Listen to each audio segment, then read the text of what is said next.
There's a lot of people that don't even think about protecting their credit until after something goes wrong, but no, that's backwards. It's fair though.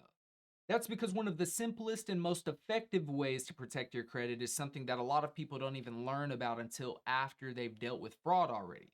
So I want to introduce this to you early. It's called freezing your credit. Now, freezing your credit means you're putting a lock on your credit file so no new accounts can be opened with your name. That'll include credit cards, loans, lines of credit, virtually any credit products. So if someone does try to apply with credit with your information while your credit is frozen, the application gets denied automatically.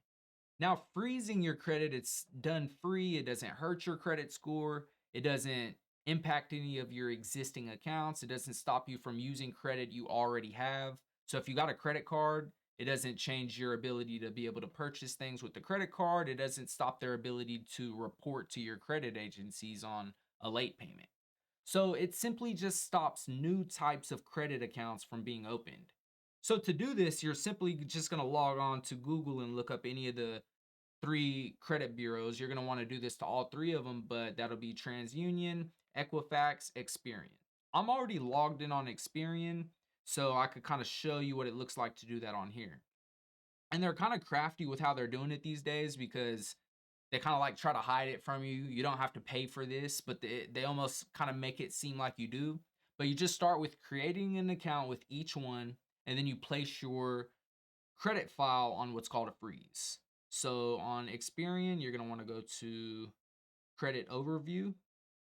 Wait, it's credit Experian credit lock. Your Experian credit file is unlocked. This is where they try to trick you. Upgrade to lock your file.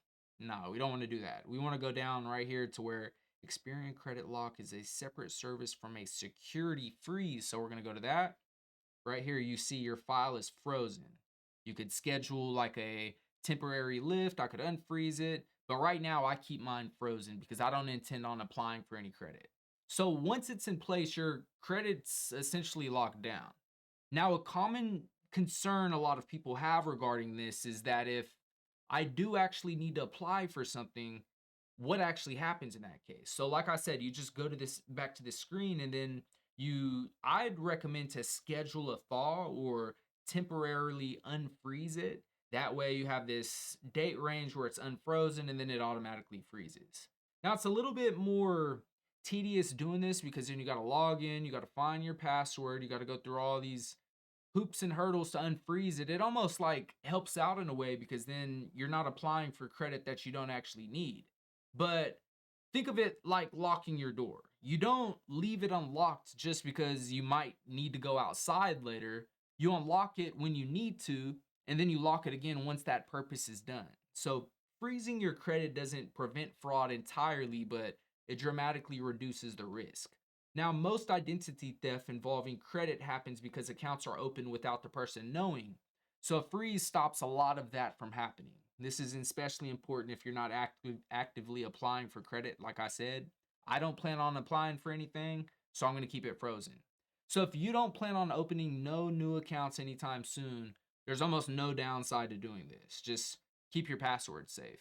It's one of those steps that feels unnecessary until the day you really wish you'd done it sooner. So freezing your credit gives you control, peace of mind, and one less thing to worry about.